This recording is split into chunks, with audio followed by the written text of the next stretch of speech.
আমরা মত প্রকাশের স্বাধীনতা চাই। মত প্রকাশের স্বাধীনতা আগেও ছিল, মত প্রকাশের স্বাধীনতা আওয়ামী লীগের সময় ছিল, তবে সেটা সহমত প্রকাশের স্বাধীনতা। আমরা এই পার্লামেন্টের পরে আমরা শুধুমাত্র মত প্রকাশের স্বাধীনতা নয়, আমরা দ্বিমত প্রকাশের স্বাধীনতা চাই। আমরা যখন শুনতে পাই যে একটা রাজনৈতিক দলকে নির্মূল করার আহ্বান একটা সরকার দল থেকে আসে, সেই বাংলাদেশে আমরা মাননীয় স্পিকার ফিরতে চাই না।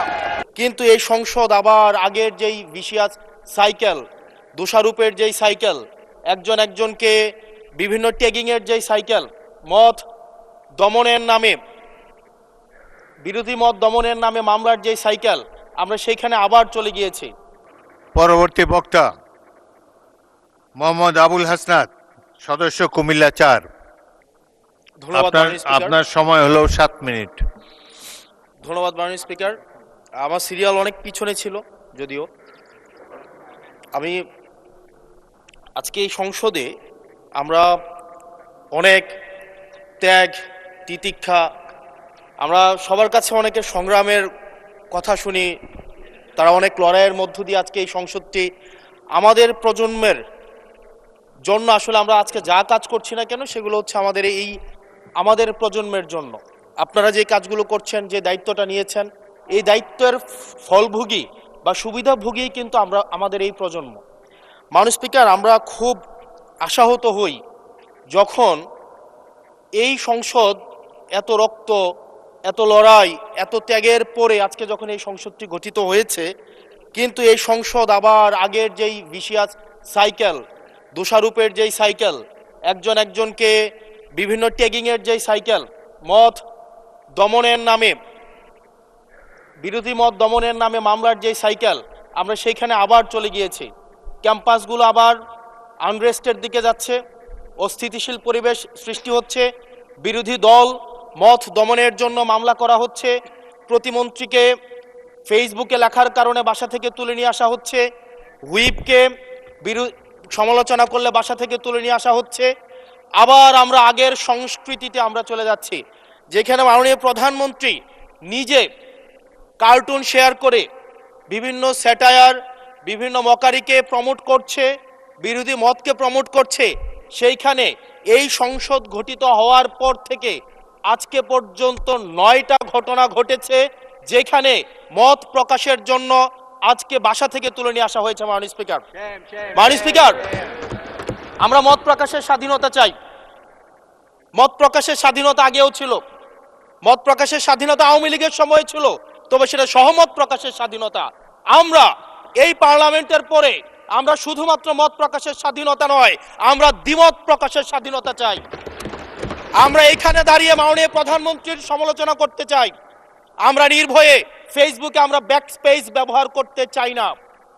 কিন্তু আবার একটা ভয়ের পরিবেশ সৃষ্টি করা হচ্ছে, আবার একটা আতঙ্কের পরিবেশ সৃষ্টি করা হচ্ছে। আমরা দেখলাম সিলেক্টিভ এক ধরনের বিরোধিতার পরিবেশ তৈরি করা হচ্ছে। আমাদের সমাজের যারা গ্রহণযোগ্য এক ধরনের পলিটিক্যালি এলিট শ্রেণীর নারীদেরকে নিয়ে যখন সমালোচনা করা হয়, তখন সেটাকে নারীদের বিরুদ্ধে এটাকে বিবেচনা করা হয়। কিন্তু যারা পলিটিক্যালি পিছিয়ে পড়া জনগোষ্ঠী রয়েছে, গার্মেন্টস কর্মী রয়েছে, যারা হচ্ছে এই দেশের অর্থনীতির চাকাকে সচল করার জন্য রাত দিন পরিশ্রম করে যাচ্ছে, গ্রামগঞ্জের নারীরা মায়েরা যারা রাত দিন পরিশ্রম করে যাচ্ছে, তাদেরকে যখন স্লাট শেম করা হয়, গালি দেওয়া হয়, সেটাকে আমরা নারী বিরোধিতা হিসাবে আমরা সেটাকে আমলে নেই না। এই ধরনের সিলেক্টিভ নারী বিরোধিতা করা, এই ধরনের সিলেক্টিভ নারী সমালোচনা করার যেই ধরনের প্রবণতা রয়েছে, সেই জায়গাগুলো থেকে মাননীয় স্পিকার আমাদেরকে বেরিয়ে আসতে হবে। মাননীয় স্পিকার, আজকে ক্যাম্পাসগুলোতে আবার এক ধরনের অস্থিতিশীলতা তৈরি করা হচ্ছে। আমরা যখন আমি ইউনিভার্সিটি থেকে 2022 সালের অক্টোবরে ইউনিভার্সিটি থেকে এসেছি, আমাদের সময় গ্যাস্ট্রোম গণরুমের কালচার ছিল। আমাদের সময় একটা শিক্ষার্থী অনেক স্বপ্ন নিয়ে বিশ্ববিদ্যালয়গুলোতে যেত। আমরা সেখানে দেখেছি ক্ষমতাসীন দল কিভাবে বিশ্ববিদ্যালয়ের শিক্ষার্থীদের তাদেরকে পুঁজি করে তাদের ক্ষমতা কাঠামোকে দীর্ঘমেয়াদী করার জন্য সেখানে বাধ্যতামূলক সেখানে রাজনীতি করাতো। আজকে সেখানে বিশ্ববিদ্যালয়গুলোতে আবার গ্যাস্ট্রোম গণরুম কালচার চালু করার প্রয়াস শুরু হয়েছে, আবার সেইখানে বাধ্যতামূলক রাজনীতির কালচার শুরু করা হচ্ছে। আমরা দেখেছি ক্ষমতাসীন যারা রয়েছে তারা তাদের সন্তানদেরকে বিদেশে রেখে নিরাপদ ভবিষ্যৎ নিশ্চিত করে। আর মধ্যবিত্ত সন্তানরা যাদের বাবা মায়েরা কলকারখানায় কাজ করে, যাদের বাবারা রেমিটেন্স যোদ্ধা, যাদের বাবারা কষ্ট করে তাদের সন্তানদেরকে বিশ্ববিদ্যালয়ে পাঠায়, তাদের সন্তানদেরকে ক্ষমতালোভী রাজনীতিবিদরা তাদের সন্তানদেরকে ব্যবহার করে তাদের ক্যারিয়ারে ঝুঁকিতে ফেলে তাদের গদি বা পাটাতন শক্ত করার জন্য নিজের সন্তানের ভবিষ্যৎকে বিদেশে রেখে নিরাপদে রাখে, আর পরের সন্তানের ভবিষ্যৎকে নিয়ে ছিনিমিনি খেলে। মাননীয় স্পিকার, আমরা এই সংস্কৃতির পরিবর্তন চাই। আমরা চাই বিশ্ববিদ্যালয়গুলো শুধুমাত্র নেতা তৈরির হাতিয়ার হবে না।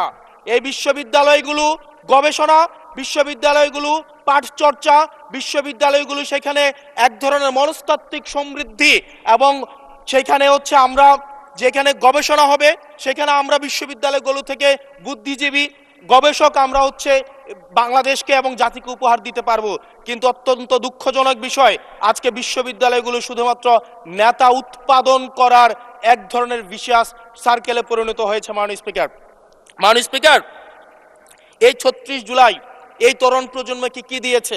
বক্তব্যের শুরুতে অনেককে স্মরণ করে আমরা ৩৬ জুলাইয়ে, এই জুলাইতে যারা আহত হয়েছে, ১৭ বছর ধরে যারা নির্যাতিত নিপীড়িত হয়েছে, তাদেরকে স্মরণ করতে আমরা লজ্জা পাই। মাননীয় স্পিকার, তাদেরকে মুখ দেখানোর আমাদের জায়গা নাই, আমরা তাদেরকে কিছুই দিতে পারি নাই। আমরা একটা কাঠামোগত পরিবর্তনের জন্য আমরা আজকে এই সংস্কার, আমাদের কাঠামোগত পরিবর্তনের জন্য আজকে আপনাদের এই লড়াইটা ছিল, এই সামগ্রিক হাউজের লড়াই ছিল। আমি চ্যালেঞ্জ করে বলতে পারি, যদি 2009, 10, 11, 12, 13, 14 সালে আমি সংসদে বসে কিছুক্ষণ আগে আমি 2009 সাল পরবর্তী থেকে 12 সাল পর্যন্ত যেই সংসদের যে বিতর্কগুলো ছিল, আমি বিতর্কগুলো পড়ার চেষ্টা করছিলাম। মাননীয় স্পিকার, যদি আজকে এটা 2014 সালের সংসদ হতো, আর যে সংস্কার প্রস্তাবগুলো এই পাশ থেকে দেওয়া হয়েছে, ঐকমত্য কমিশন থেকে দেওয়া হয়েছে, এই সংসদের একজনকেও খুঁজে পাওয়া যেত না যে এই সংস্কারের বিরুদ্ধে অবস্থান নিত। আজকে মানবাধিকার কমিশনকে ল্যাপস করে দেওয়া হয়েছে। মানবাধিকার কমিশনকে ল্যাপস করা হয়েছে, বারবার করে বলা হচ্ছে আরো শক্তিশালীভাবে মানবাধিকার কমিশন নাকি উত্থাপন করা হবে। আজকে পুলিশ সংস্কার কমিশন, আজকে অর্ডিন্যান্স সেখানে বাতিল করে দেওয়া হয়েছে, বলা হচ্ছে আরো পুনর্বিবেচনা সাপেক্ষে সেখানে এই সংসদ উত্থাপন করা হবে। মাননীয় স্পিকার, যদি সেটাকে সবকিছুই তো সংশোধনের মধ্য দিয়ে যাচ্ছে, যদি এটা নিয়তটা যদি সহি থাকতো, ওয়েল ইন্টেনশন যদি থাকতো, এই অর্ডিন্যান্সটাকে এখানে গ্রহণ করে পরবর্তীতে কিন্তু সংশোধন করা যেত। মাননীয় স্পিকার,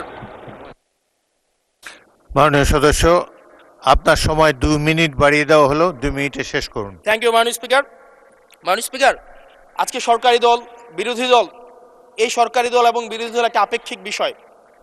আপনারা এই পাশে ছিলেন, এখন সময়ের পরিক্রমায় পাশে গিয়েছেন, আমরা এই পাশে আছি।